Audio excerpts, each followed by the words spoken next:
Hi everyone and welcome to this new video. My name is Susanne and today I want to talk with you about a new fountain pen I got. It's this one. It's the Pelikan M200 Café Crème and I've been eyeing on this one for ages. It's not an easy pen to find since it's an older model. It's from 2015, but I found it in eBay for a good price, so I went for it immediately and I'm super happy that I finally have it in hands. And I want to unbox this pen with you and also ink it up together with you and give my first impressions. This is of course the Café Crème model, but I think my opinion is valid for all the M200 models. So if you're maybe considering another M200, maybe my impressions also give you some value. So without further ado, I'll turn the camera around and unbox this together with you and try it out. I'm super curious. But before I turn the camera around, I want to ask you, if you like my content, please consider subscribing to my channel for more journal related and fountain pen related videos and anything stationery. And don't forget to hit the bell button so you get the notification when I put a new video online. And if you have anything to say or ask, also feel free to comment below this video. Now let's turn the camera around and let's try out this. So here we have the pen. Let's start opening it up. It comes in a white box, as you can see. And there's this box inside. I think the box has a nice design with this sliding thing. And then there's this little pouch with Pelikan Sovereign, guarantee, booklet, and how to use this pen. It's a piston filler pen, so they also explain a bit about that. I think the wrapping is really cute. It really feels like opening a present. And there it is. It's so funny, like when you are eyeing on a pen for so long and you're finally holding it. It's really so beautiful. I just love the color. I just love anything coffee related. I don't know, I really have a weakness for that theme. And I think it's really, really beautiful. It's quite light. Take this off. And I also love this vinyl. I think it's just such a stylish, classic looking pen. And with these yummy colors, it really looks like a Café Crème. It really looks like cappuccino colors. And here is the inside of the pen. You see there's that window where you can see the ink. And you also can see it's like piston filled. You see here the vacuum thingy going, or the piston. And I have it with an F nib. I think it's really beautiful. I'm really happy with it. Shall I do a size comparison? It's not so big. Let's check it out. I just take my little tray for it. So I have here the Pelikan M200, and this is also a coffee themed Sailor Pro Gear, and I have here the Pro Gear Slim. This is the Tea Time series, and let's also do an Esterbrook JR. It's this size, and a normal Esterbrook, this size. And let's do also a Twisby for a size comparison. I try to pick the brands that I see around more often and that you might also have in your collection, so you can see a bit the size comparison. And I think this one is larger. I think it's a bit like that pocket size, if you see it like this. So it's a bit compared to, also in weight, it's a bit compared to Sailor Pro Gear Slim, for the ones who are maybe familiar with the Pro Gear Slims. I think it's comparable to that in size and in weight also. Let's also check the nibs together.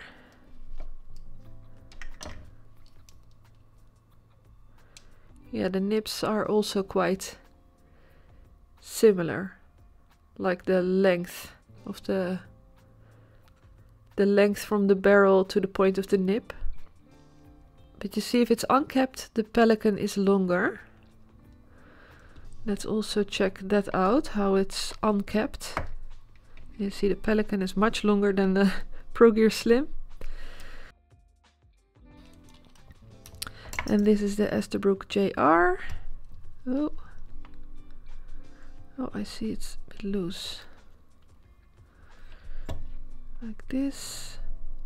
Now it's a bit more similar to the JR. This is the Pro Gear. I need to be a bit careful because the under is pink. I don't want to get ink on it. This is the Esterbrook ST and the Twisby. So I think if you see it like this, this is the shortest, the Pro Gear Slim. Then you have the Pro Gear and then the Pelikan.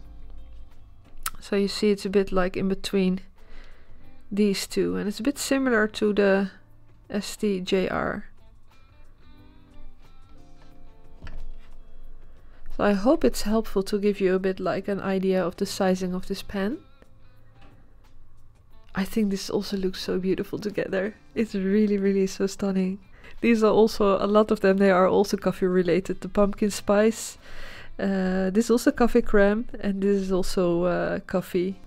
And I can also show you with Kaweco. It's like this. The Kaweco is much shorter. And if you cap it, yeah, it's a bit like also like the capped Kaweco. Also in weight, it's a bit similar. The Kaweco is of course really a pocket pen, and this is not sold as a pocket pen. Now let's ink this one up. I'll put this one away.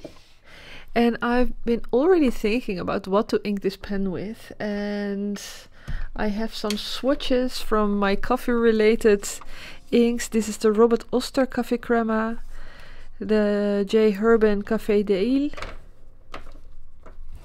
KWZ Cappuccino, Colorverse Coffee Break, and Diamine Espresso. And I really wanted to use this one actually because it also smells like coffee. I just have this ink new. With this one I already inked up my other Café Crème pen. I just love brown inks, especially when it's like coffee related. I think it's going a bit between these two, the Robert Oster and the Cappuccino. Look how gorgeous these inks are also. Also with such a nice sheen to it. This one also. This is a bit more darker, and this is a bit more, has a bit reddish color in it. And I think it goes both really well together. I'd go with the KWZ today because I'm really curious, and I love the cappuccino smell. You can't smell it of course from camera. Or it doesn't really have a... It's a bit more chocolatey smell actually. It has some scent to it. So let's go for the KWZ. The name is also cappuccino, so let's keep it all coffee themed today. This is the ink. It's like a quite large bottle, and it's handmade fountain pen ink. So let's ink this beautiful pen up. I'll uncap it first. And first I draw the piston. Make sure that the piston is in the right position. It needs to be in front of course because you suck up the ink. And let's open the ink. I always shake the ink a bit around to make sure everything is well mixed.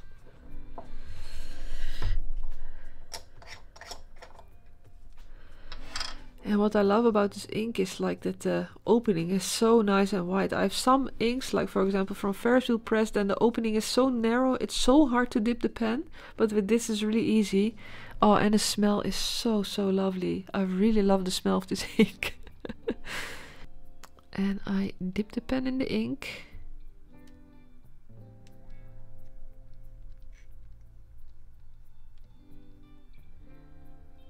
like this. Let's clean the excess ink.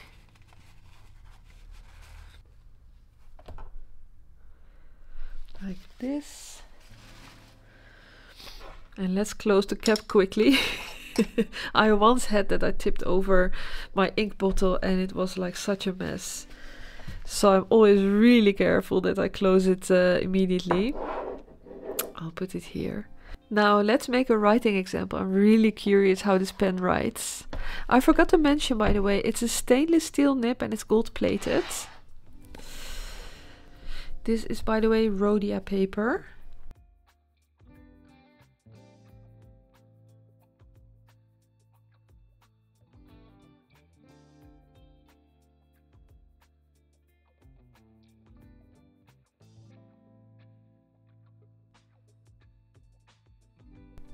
It's a fine nib.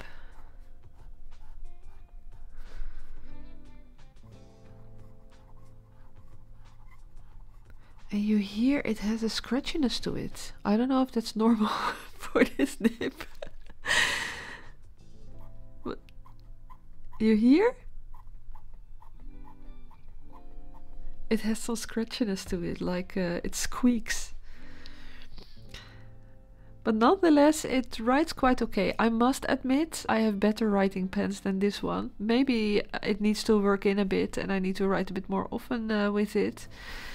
But I love the weight of this pen and how it holds and everything. The nib feels a bit like too feedbacky, but I don't know. Sometimes you need to write also a bit with the pen before it gets a bit more smooth. I don't know if anyone has like an M200, what your experiences are. I would love to hear it in the comment section. There is some line variation possible, which is nice. I only have the feeling if I write like a long time with it, it might get tired because it feels a bit like I need to drag the nib over the paper. So unfortunately, although the pen looks really nice, I'm not 100% sure if I will enjoy it so much for writing.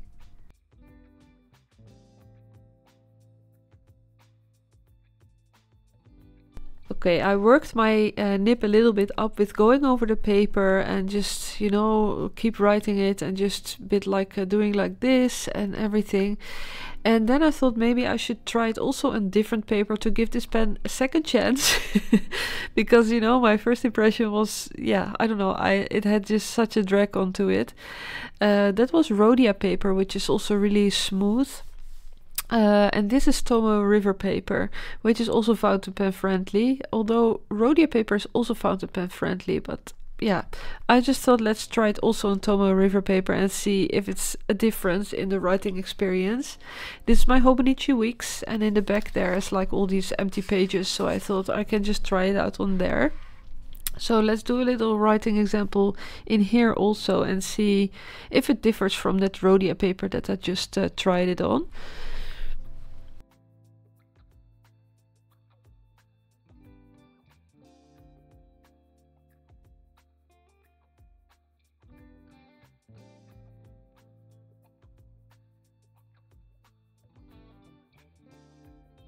Okay, this is already such a huge difference actually on this paper. So you can see not only the fountain pen and ink combination matters, but also the type of paper you're writing on. And I must say on this Tomo River paper it goes much better.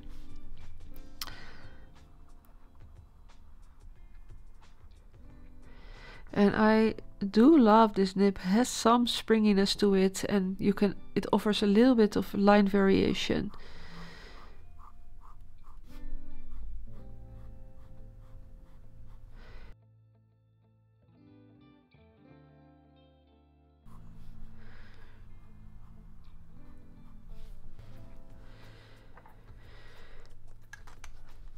I must say on the Tomo River paper the performance is much different than on the rhodia paper I just did before. On this paper, I don't feel the drag that I felt on the Rhodia. So maybe it's about the paper, maybe it's the combination of this nib in combination with the paper. But I must say, on the Tomoe River paper, it writes really nice, and it's also a learning point for me that the paper apparently really matters. I knew it already, but in this video I just came across like how much of importance it can have. And yeah, since most of my notebooks are from with Tomoe River paper, I think I will enjoy this pen much more. I was honestly feeling quite sad that my initial experience wasn't that good with the drag that it had to it on the Rhodia paper, but now I tried it out on the Tomoe River paper, and after working it a little bit up, the writing experience is much better, and I just really can enjoy writing longer times with this pen, I think, because I really love how it lays in the hand and the size of it. And yeah, I'm happy in this paper. My experience is much better. So my final verdict, the very first impression wasn't so good. It had too much drag and I was really disappointed. But after working it up a little bit and trying it out on different paper, my opinion changed, and I think it's really a nice writer. But it needed some work and some experimenting, unfortunately. It wasn't such a good right out of the box writer as some of my other pens. But I think it's also good to show that in these videos that not every pen writes so perfectly out of the box, and yeah, what you can do to make it perform better. And in this case it was just, you know, going over the paper for a bit and try out different paper, and then my experiences were much better with this pen. I'm really curious if any one of you also have a Pelikan M200, what your experiences are.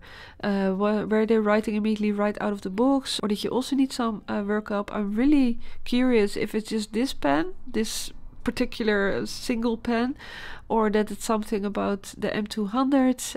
Yeah, I'm just curious what your experiences are, and I think it's also nice for the viewer to read about it in the comment section. So please feel free to leave a comment about that if you own a Pelikan M200. So I want to leave it there for today. I want to thank you so much for watching this video, and I hope you enjoy it, even though it was a bit of a struggle with this pen today. If you have any questions or anything to say, please leave a comment below this video, and I want to wish you a very happy week. And I hope to see you next week again. Bye bye!